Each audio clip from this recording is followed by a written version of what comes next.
Okay, so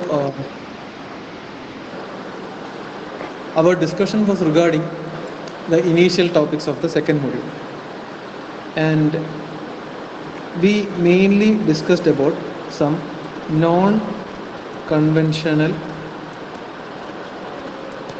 methods of refrigeration. And out of that, two topics that we went through were related to, first one was what kind of non-conventional method, what was that we had discussed. എന്തായിരുന്നു ഓർമ്മയുണ്ടോ? One was vortex tube refrigeration.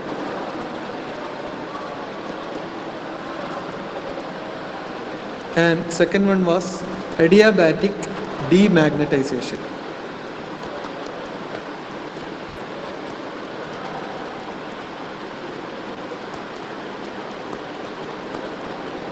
These were the major two non-conventional methods of refrigeration that we had discussed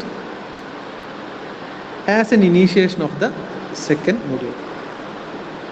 Now, as we move on, the next section of this second module is completely related to one of the most common, important and practical form of refrigeration that few of the very common machineries that we see in our day-to-day life encompasses. Okay, that means this refrigeration system is largely and widely used for domestic as well as commercial utility refrigeration. And let us get into that topic. And this method of refrigeration is known as vapor compression refrigeration.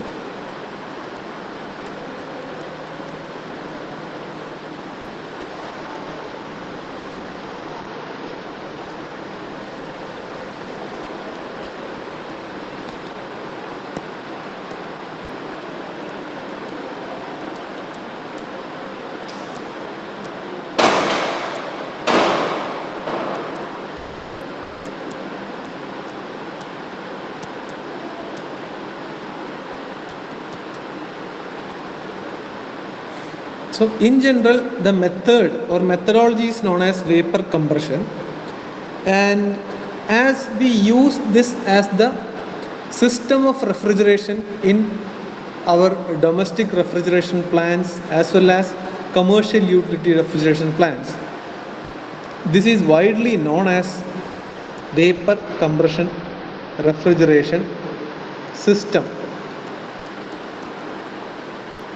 Okay, and this can be abbreviated as VCRS. So vapor compression refrigeration system in the complete എഴുതുന്നതിന് പകരം I'll be going with this acronym VCRS. So VCRS എന്ന് കണ്ടാൽ that is nothing but vapor compression refrigeration system. Is it clear? Yes, sir. Okay. ഇത് വളരെ important ആണ്, significant ടോപ്പിക്കാണ്. റെഫ്രിജറേഷൻ്റെ കാമ്പ് എന്ന് പറയാം, അതായത് ദ ഹാർട്ട് ഓഫ് റെഫ്രിജറേഷൻ ആണ് VCRS. So you have to study in detail about VCRS. You will have to study the experimental setup, the figure, then different sets of graphs we have to plot, we have to study the equations, and definitely numericals based on VCRS will be asked. Okay, so just note down vapor compression refrigeration system.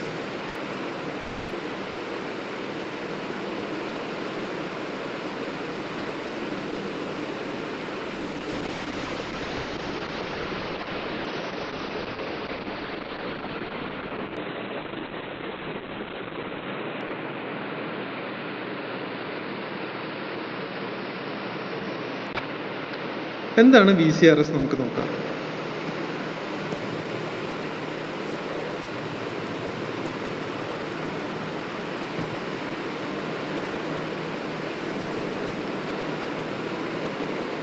See, in the first module, the topic of discussion, or towards the end of the first module, we largely discussed about air refrigeration cycles.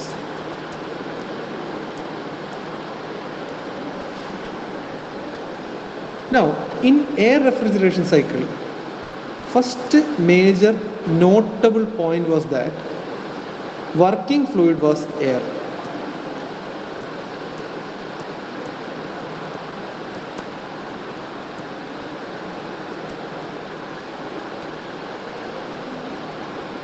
Okay.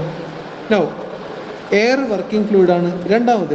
What are the processes that had happened to this working fluid or undergone by the working fluid? What were they? Definitely compressor ഉണ്ട്. അത് compressor അല്ലെ compression processലൂടെ മുന്നോട്ട് പോയിട്ടുണ്ട്. That means using external power source, we have increased the pressure and temperature of the working fluid, which is air.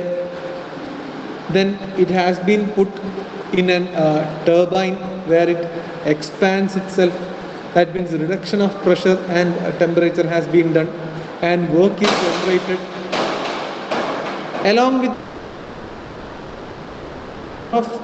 types of air refrigeration cycles we have gone through. That means, for example, simple or bootstrap system, we had heat exchangers to further reduce the pressure and temperature. Then we have a cooling turbine in which further reduction of pressure and temperature is done, and finally we obtain the cool air into the space that is supposed to be cooled. So this was what was happening in air refrigeration cycles. But when we come to VCRS or vapor compression refrigeration system, the first notable thing that you have to notice is that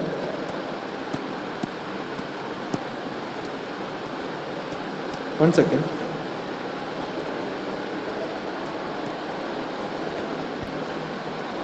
In VCRS, phase changes always occurs, and phase changes occurs to what? The working fluid. So working fluid has to undergo two sets of phase changes so that we get the desired cooling effect. Now, phase change എന്ന് പറഞ്ഞാൽ എന്താണ്?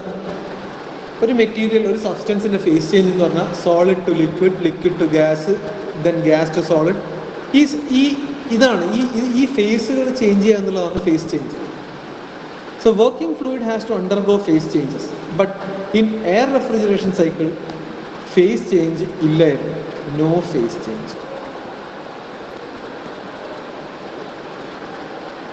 Second thing, in VCRS, air is not the working fluid. Ivida air alla working fluid. Working fluid will be any of the refrigerants. ഏതെങ്കിലും ഒരു refrigerant ആയിരിക്കും working fluid. എന്താണ് refrigerant എന്നുള്ളത് down the line will discuss.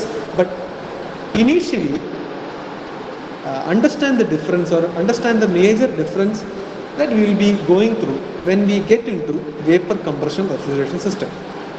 So in air refrigeration cycles, air was the working fluid and there was no phase change. Simply we employ a compressor and a turbine to what respectively increase the pressure and temperature as well as decrease the pressure and temperature, and hence we achieve the cooling effect. But in case of VCRS or vapor compression refrigeration system, the working fluid which now has been converted to a refrigerant. In place of air, we use a refrigerant as the working fluid, and above that it has to undergo different sets of phase changes so that the ultimate desired cooling effect is achieved. Is it clear? Clear ആണോ പറഞ്ഞത്?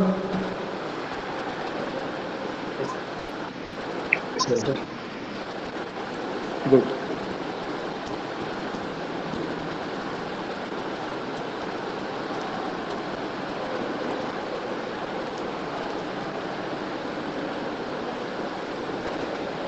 Okay, so as I said earlier, vapor compression refrigeration system,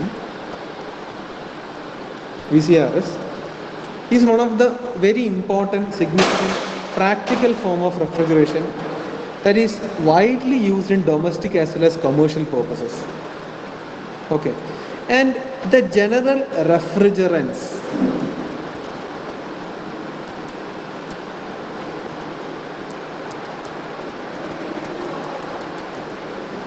that we usually employ in VCRS are, wait, one second.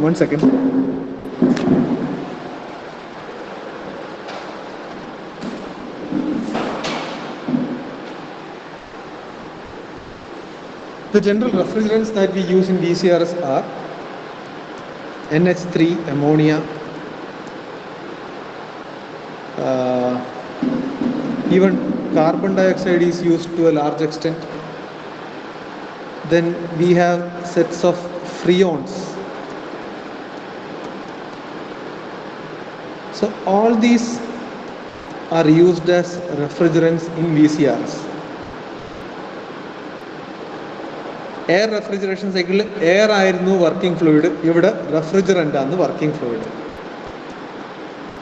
അത് മറക്കരുത്.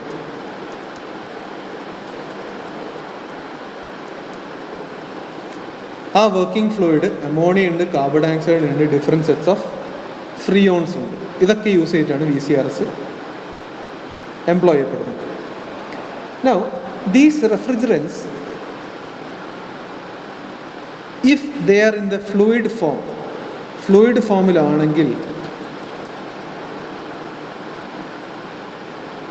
okay, these refrigerants which suppose in the fluid form, if they exist in the fluid form, they have the characteristic ability to change alternately between vapor and liquid phases.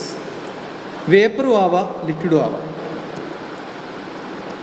ഈ രണ്ട് ഫേസിലും alternate ആയിട്ട് exist ചെയ്യാനുള്ള capability ഈ റെഫ്രിജറൻസിനുണ്ട്. അതായത് ചില സമയങ്ങളിൽ ഇത് ലിക്വിഡ് ആയിരിക്കും, ചില സമയങ്ങളിൽ ഇത് വേപ്പർ ആയിരിക്കും, ആൻഡ് വൈസ് വേഴ്സ. വേപ്പർ ആകുന്നത് ലിക്വിഡാവും, ലിക്വിഡ് ആകുന്നത് വേപ്പറാവും. സോ ഇങ്ങനെ ഫേസ് ചേഞ്ച് നടത്താൻ പറ്റുന്ന പ്രോപ്പർട്ടി അല്ലെങ്കിൽ ഒരു ക്യാരക്ടറിസ്റ്റിക് എബിലിറ്റി ഈ റെഫ്രിജറൻസിനുണ്ട്. Are you clear? ഹലോ, ക്ലാസ്സിലാണ്.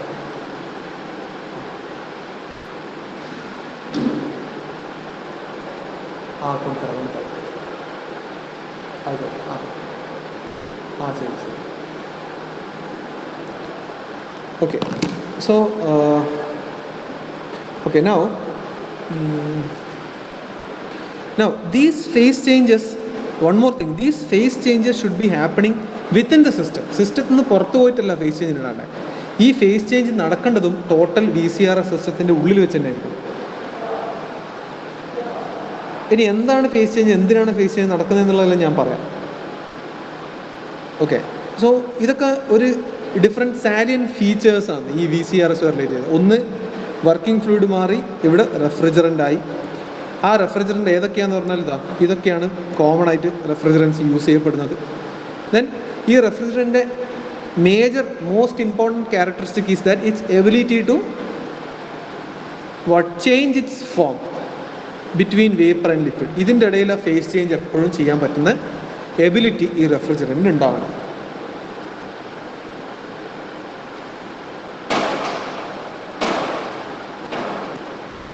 ആവശ്യമുള്ള കാര്യങ്ങൾ നോട്ട് ചെയ്തെടുക്കുക കേട്ടോ.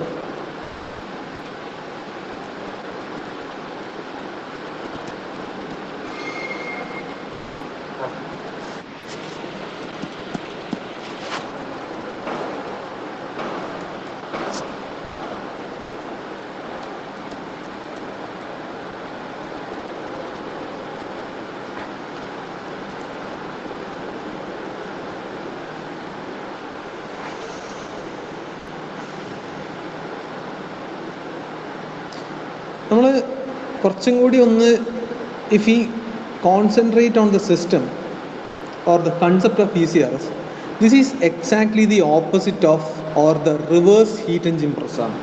I hope you remember what was a heat engine. Heat engine എന്താണെന്നുള്ളത് നമ്മൾ ഇനീഷ്യൽ ക്ലാസ്സിൽ ഡിസ്കസ് ചെയ്തിട്ടുണ്ട് അല്ലേ. ഈ ഹീറ്റ് എഞ്ചിനെ ഒന്ന് റിവേഴ്സ് ചെയ്താൽ ആ പ്രോസസ്സ് തന്നെയാണ് ബേസിക്കലി VCRSൽ ultimately that we obtain.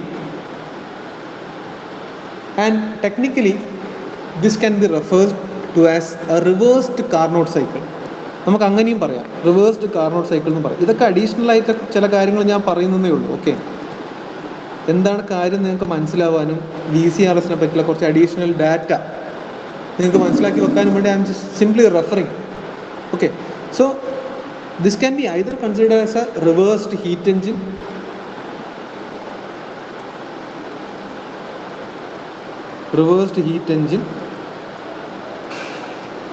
okay. Also, technically speaking, it can be addressed as a reversed Carnot engine. Reversed heat engine, reversed Carnot engine എന്ന് പറഞ്ഞാൽ എന്താണ്? നിങ്ങൾക്ക് ഓർമ്മയുണ്ടെങ്കിൽ നിങ്ങൾക്കത് പറയാൻ പറ്റും. വളരെ സിമ്പിളാണ്.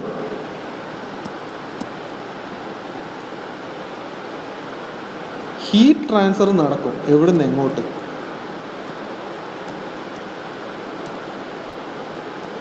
കോൾഡ് റീജിയണിന് ഹോട്ട് റീജിയണിലേക്ക്, ലോ ടെമ്പറേച്ചർ റീജിയന് ഹൈ ടെമ്പറേച്ചർ റീജിയണിലേക്ക്.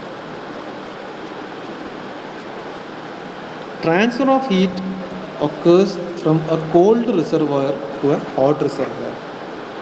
അതാണ് റിവേഴ്സ്ഡ് ഹീറ്റ് എഞ്ചിൻ അല്ലെങ്കിൽ റിവേഴ്സ്ഡ് കാർനോട്ട് സൈക്കിൾ എന്ന് പറഞ്ഞാൽ.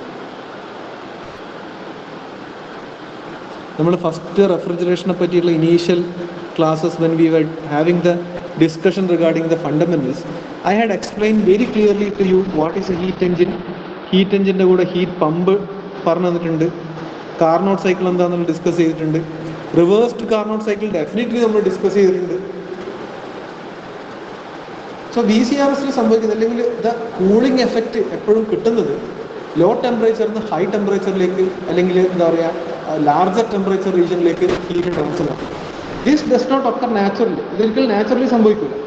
That means we have to provide additional work to formulate the conditions that facilitate such kind of a heat transfer. ഇങ്ങനെ ഒരു heat transfer നടത്താനുള്ള conditions അല്ലെങ്കിൽ facility ഉണ്ടാക്കി കൊടുക്കുന്ന രീതിയിലായിരിക്കണം നമ്മൾ അഡീഷണൽ വർക്ക് കൊടുക്കേണ്ടത്, എക്സ്റ്റേണൽ വർക്ക് കൊടുക്കേണ്ടത്. മനസ്സിലാവുന്നുണ്ടോ പറയുന്നത്?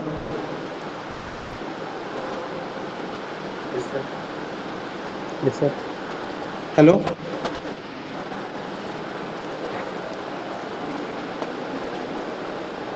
Okay. Yes, sir. Now,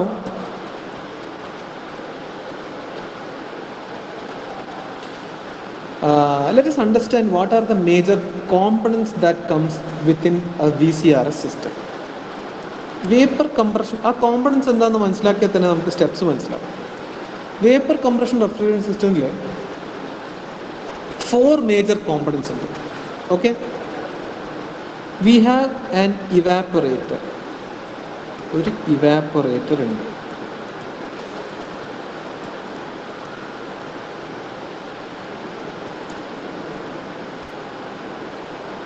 Then we have a compressor.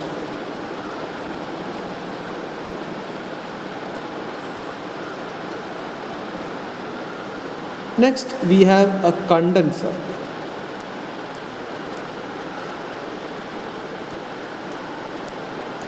And the fourth section or fourth part of this VCR system is an expansion valve.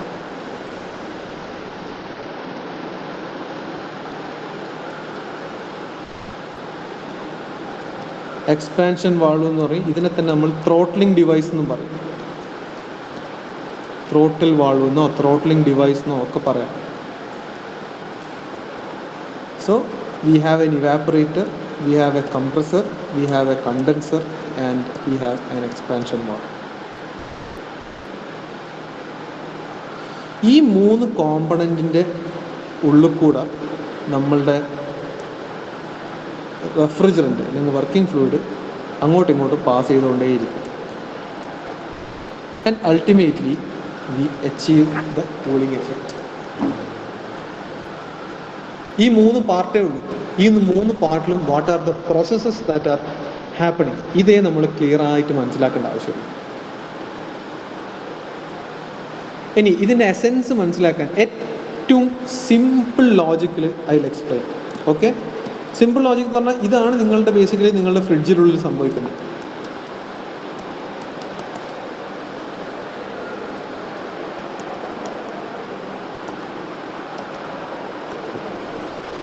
ഇവാപ്പറേറ്ററിൽ അതായത് ഓൾട്ടർനേറ്റ് കണ്ടൻസേഷൻ ആൻഡ് ഇവാപ്പറേഷൻ, ഇതാണ് ഇതിലെ ഏറ്റവും major sections.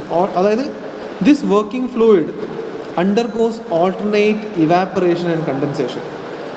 Evaporate ചെയ്യാന്ന് പറഞ്ഞാൽ എന്താ? It has to absorb latent heat of vaporisation and transform itself in to vapour phase. അതായത് evaporator സംഭവിക്കുന്ന ലിക്വിഡിൽ നിന്ന് വേപ്പറിലേക്ക് മാറും. എന്ത്? റെഫ്രിജറൻറ്റ്. കണ്ടൻസറിൽ സംഭവിക്കുന്നത് എന്താ? വേപ്പറിൽ നിന്ന് ലിക്വിഡിലേക്ക് മാറും. So during this phase change, definitely phase change ആണ്, ലിക്വിഡായിട്ടൊരു സാധനം വേപ്പറിലേക്ക് മാറുന്നത്. So during the phase change അവിടെ എപ്പോഴും ആക്ട് ചെയ്യുന്ന ഹീറ്റ് എന്താണ്? ലേറ്റന്റ് ഹീറ്റാണ്, not sensible heat. So the refrigerant has to absorb latent heat of vaporization and convert itself into vapor phase. Then it will pass through the compressor. എന്താണ് compressor എന്നുള്ളതൊക്കെ ഞാൻ പറഞ്ഞുതരാം. And then in condenser again the second phase change is occurring, that is vapor phase to liquid phase. Now in order to have that phase change, what it has to give away? It has to give away heat. That means ഇവിടെ it has to reject latent heat of condensation. Heat പുറത്തേക്ക് കൊടുക്കണം, എന്നിട്ടാണ് അത് liquid സ്റ്റേറ്റിലേക്ക് മാറുന്നത്. മനസ്സിലാവുന്നുണ്ടോ?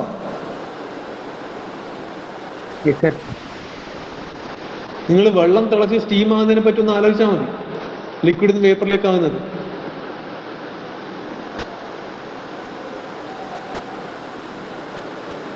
അത് face change അല്ലേ? അവിടെ ലേറ്റന്റ് ഹീറ്റ് ഓഫ് വേപ്പറൈസേഷൻ ആണ് it is being considered, not sensible heat. We have 2 kinds of major 2 sets of heat ട്രാൻസ്ഫറിനെ പറ്റി പറയുമ്പോൾ ഉള്ള ടേംസ് ആണ് സെൻസിബിൾ ഹീറ്റും ലേറ്റന്റ് ഹീറ്റും. So the alternate condensation and evaporation has to take place. Now these alternate evaporation and condensation has to take place at temperatures and pressures close to atmospheric conditions. Okay, atmospheric ടെമ്പറേച്ചറും പ്രഷറിൻ്റെ റേഞ്ചിൻ്റെ close വാല്യൂയിലായിരിക്കണം ഈ condensation and evaporation നടക്കുന്നത്. Okay, അപ്പം ഇവാപ്പറേറ്ററിലും കണ്ടൻസറിലും എന്താ നടക്കുന്നത് എന്നുള്ളത് ഇപ്പം പറഞ്ഞു തന്നു. ഇനി ഒന്നും കൂടി സിമ്പിളായിട്ട് ഞാൻ ജസ്റ്റ് പ്രോസസ്സ് ഒന്ന് പറയും. നിങ്ങൾ ജസ്റ്റ് കൺസിഡർ ഏറ്റവും സിമ്പിളസ്റ്റ് എക്സ്പ്ലനേഷൻ ആണ്. ഇത് മനസ്സിലാക്കാൻ വേണ്ടി മാത്രമാണ് പറയുന്നത്. ടെക്നിക്കലായിട്ട്, അതായത് reversible adiabatic compression, constant pressure, speed rejection, those technical terms and all I'll explain down the line. But what I'm going to say is just for pure understanding. Evaporator, അതായത് നിങ്ങൾ fridge, domestic refrigerator, നിങ്ങൾ വീട്ടിൽ refrigerator തുറക്കുന്നു, നിങ്ങളൊരു apple, നിങ്ങളിപ്പം പുറത്തുനിന്ന് apple വാങ്ങിക്കൊണ്ടത്, ഇനി you are keeping that apple in your refrigerator. That apple, ആ ആപ്പിൾ എക്സ്പോസ് ആകുന്ന റീജൺ എന്ന് പറഞ്ഞാൽ it will be the region of evaporator.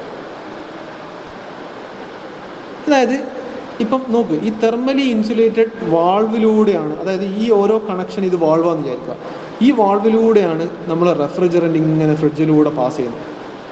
അപ്പോൾ ഇവാപ്പറേറ്ററിലേക്ക് വരുന്ന refrigerant will be fundamentally in the liquid form. What happens in evaporator? ഇവാപ്പറേറ്ററിൽ നിങ്ങൾ externally വെച്ച സബ്സ്റ്റൻസിൻ്റെ ഹീറ്റ്, അതായത് റൂം ടെമ്പറേച്ചറിൽ ഒരു ആപ്പിൾ വെച്ച് കഴിഞ്ഞാൽ ആ ആപ്പിൾ എന്നുള്ള ചൂട്, that will be absorbed, that latent heat of vaporization will be absorbed by the liquid refrigerant and it will transform itself to vapor state. അത് സൂപ്പർ ഹീറ്റഡ് വേപ്പർ സ്റ്റേറ്റിലേക്കാവും. See, refrigerant is a substance which has very low thermal conductivity. That means വളരെ ചെറിയ room ടെമ്പറേച്ചറിലെ heat അതിന് കിട്ടിയാൽ പോലും അതെന്താ ഇത് face ചേഞ്ചിലേക്ക് മാറും. അത്രയും law thermal conductivity അതിനുള്ളത്.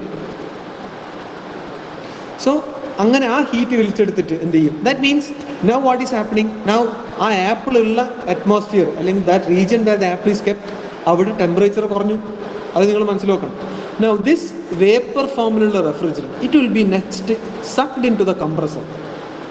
Now what is happening in the compressor? Compressor increases the pressure and temperature of that vapor. See, കംപ്രസറിനുള്ളിലേക്ക് നമുക്ക് ഗ്യാസിന് മാത്രമേ കടത്തിവിടാൻ പറ്റൂ. കംപ്രസറിൽ ഒരിക്കലും ലിക്വിഡ് പോകില്ല. ലിക്വിഡിനെ കംപ്രസ് ചെയ്യാൻ പറ്റില്ല. It's an incompressible fluid. So കംപ്രസറിലേക്ക് പോകുമ്പോൾ അത് വേപ്പർ സ്റ്റേറ്റിലായിരിക്കണം. ഇതൊക്കെ നിങ്ങൾ മനസ്സിൽ തരണേ, നിങ്ങൾ ഈ കാര്യങ്ങൾ വായിക്കുമ്പോൾ എക്സ്പ്ലെയിൻ ചെയ്യുമ്പോൾ. So now compressor increases the pressure and temperature of this vapor, and then this vapor gets, അതായത് ഈ വേപ്പർ സ്റ്റേറ്റിലെ refrigerant gets passed on to the condenser. What happens in condenser? കണ്ടൻസറിൽ എന്താ സംഭവിക്കുക? കണ്ടൻസറിൽ എപ്പോഴും a continuous supply of some condensation element will be there. either cooling water ആയിരിക്കും, അല്ലെങ്കിൽ അറ്റ്മോസ്ഫിയറിലേക്കായിരിക്കും കൊടുക്കുക. നിങ്ങൾ ഫ്രിഡ്ജിൻ്റെ പഴയ കാലത്തെ റെഫ്രിജറേറ്റേഴ്സ് ഇപ്പോൾ ഉള്ളതിലില്ല. പണ്ടത്തെ റെഫ്രിജറേറ്റേഴ്സിൻ്റെ പുറമെ പോയി നോക്കിയാൽ ബാക്ക് സൈഡ്, റെഫ്രിജറേറ്ററിൻ്റെ ബാക്ക് സൈഡിൽ ഇങ്ങനത്തെ കുറേ വെൻറ്റ് കാണും. ശ്രദ്ധിച്ചിട്ടുണ്ടോ ഇത്? ആരും ശ്രദ്ധിച്ചിട്ടുണ്ടോ? പഴയ റെഫ്രിജറേറ്റേഴ്സിൻ്റെ പുറകിലുണ്ടാവും ഇത്. ഇതിൽ തൊട്ട് നോക്കുമ്പോൾ കൈക്ക് നല്ല ചൂടായിരിക്കും. It will be at an elevated temperature because this is the part that comes in combination with the condenser. That means in condenser what happens, if you have a continuous supply of cooling water ഉണ്ടെന്ന് വിചാരിക്കുക, ഈ കംപ്രസറിൽ നിന്ന് വരുന്ന high temperature pressure vapour that will reject the heat to the cooling water or to the atmosphere. അപ്പോൾ അത് reject ചെയ്യുന്ന സംഭവിക്കുന്നത് ഈ transform its phase from vapour to liquid, വീണ്ടും ലിക്വിഡായി മാറും. So the refrigerant that comes out of the condenser is in liquid form. The refrigerant that comes outside the evaporator is in vapor form. കണ്ടൻസറിലേക്ക് വരുമ്പം vapour ഫോമിലാണ്, കംപ്രസറിലേക്ക് വരുമ്പോൾ vapour ഫോമിലാണ്, കണ്ടൻസറിന് പുറത്തേക്ക് പോകുമ്പോൾ it is in liquid state. Now this liquid refrigerant is then passed into the expansion or throttling device. Now what occurs within expansion or throttle valve? The temperature and pressure of this refrigerant is further reduced to a very very low level.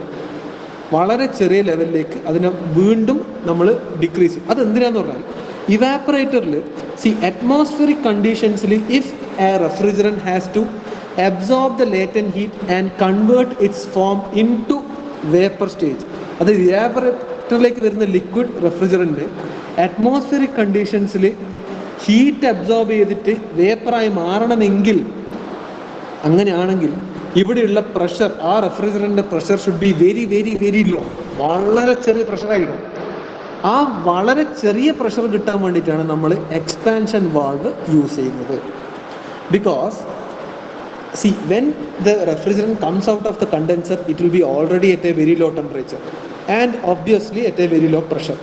But since in evaporator it has to absorb the latent heat and transform itself to vapor in under atmospheric condition, അതുകൊണ്ട് എന്ത് ചെയ്യണം, അങ്ങനെ atmospheric കണ്ടീഷനിൽ ഇത് സംഭവിക്കണമെങ്കിൽ the pressure of that refrigerant should be very low. അത്രയും low ആക്കാൻ വേണ്ടിയിട്ടാണ് ഈ കണ്ടൻസറിൽ നിന്ന് വരുന്ന ലിക്വിഡ് റെഫ്രിജറന്റിനെ വീണ്ടും നമ്മളൊരു എക്സ്പാൻഷൻ വാൾവിലൂടെ പാസ് ചെയ്തിട്ട് പുറത്തേക്ക് എടുക്കുന്നത്. ഞാനിപ്പം പറഞ്ഞത് ക്ലിയർ ആണോ? Is it clear? Is my explanation clear enough for every one? എന്താണ് ഫണ്ടമെന്റലി VCRS സംഭവിക്കുന്നതെന്നുള്ള മനസ്സിലായോ?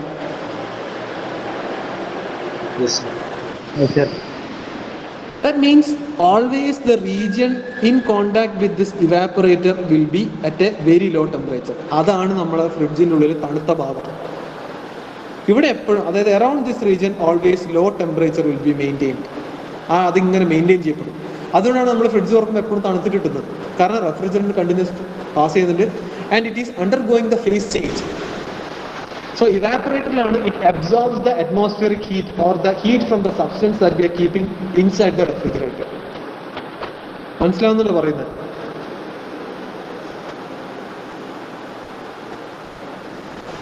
ക്ലിയർ ആവുന്നുണ്ടോ? ഓക്കെ. നൗ എന്തിനാണ് കംപ്രസറിന്റെ ആവശ്യം? കംപ്രസറിന്റെ ആവശ്യം എന്താണ്? അതാണ് അടുത്ത ചിന്തിക്കേണ്ടത്. പ്യൂർ ലോജിക് ഉപയോഗിച്ച് ചിന്തിക്കുക. ഇവാപ്പറേറ്ററിലേക്ക് വരുന്നത് ലിക്വിഡ് റെഫ്രിജറൻ്റ് ആണ്. And that liquid refrigerant absorbs the latent heat and converts itself into vapor form. Now ഈ വേപ്പർ എന്തായിരിക്കും? ഹീറ്റഡ്, എന്താ പറയുക, ടെമ്പറേച്ചർ കുറച്ച് കൂടുതലുണ്ടാവും. സൂപ്പർ ഹീറ്റഡ് വേപ്പർ ആണെന്ന് വിചാരിച്ചാൽ, സൂപ്പർ ഹീറ്റഡ് വേപ്പർ സ്റ്റേറ്റിലേക്ക് പോകുന്ന വിചാരിച്ചാൽ. Now if it has to, അതായത് still everything is within the atmospheric condition. Atmospheric കണ്ടീഷൻ്റെ ഉള്ളിൽ തന്നെയാണ് ഇതൊക്കെ നടക്കുന്നത്. So since this vapor has to be again cooled down and converted into liquid form, ഇതിന് ഹീറ്റ് റിജക്റ്റ് ചെയ്യണം. ഇതിന് ഹീറ്റ് റിജക്റ്റ് ചെയ്യണമെങ്കിൽ ഞാനിപ്പോൾ ഈ റൂമിലിരിക്കുന്നു, എൻ്റെ ടെമ്പറേച്ചർ ഈ റൂമിനെക്കാട്ടിയും കുറവാണ്. എൻ്റെ ടെമ്പറേച്ചർ റൂമിനെക്കാട്ടിയും കുറവാണെങ്കിൽ എനിക്ക് ഈ റൂമിലേക്ക് എൻ്റെ ഹീറ്റ്, ബോഡി ഹീറ്റ് ട്രാൻസ്ഫർ ചെയ്യാൻ പറ്റൂലല്ലോ. നാച്ചുറലി ഇറ്റ് വോണ്ട് ഹാപ്പൺ അല്ലേ? അതുകൊണ്ട് എന്ത് ചെയ്യും? We compress this vapour first to a much higher temperature and pressure. അപ്പം കംപ്രസറിന് പുറത്തേക്ക് വരുന്നതിന് മച്ച് ഹയർ ടെമ്പറേച്ചർ ഉള്ളത് കൊണ്ടാണ് ഇതിനെ കണ്ടൻസറിൽ വെച്ചിട്ട് നമുക്ക് വീണ്ടും തണുപ്പിക്കാൻ പറ്റുന്നത്. മനസ്സിലാവുന്നുണ്ടോ?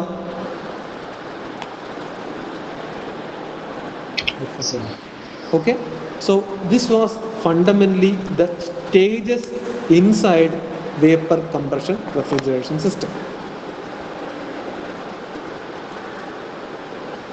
Okay, so എന്താണ് ഇതിൻ്റെ എസൻസ് എന്നുള്ളത് നിങ്ങൾ ഇന്ന് മനസ്സിലാക്കി വെക്കുക.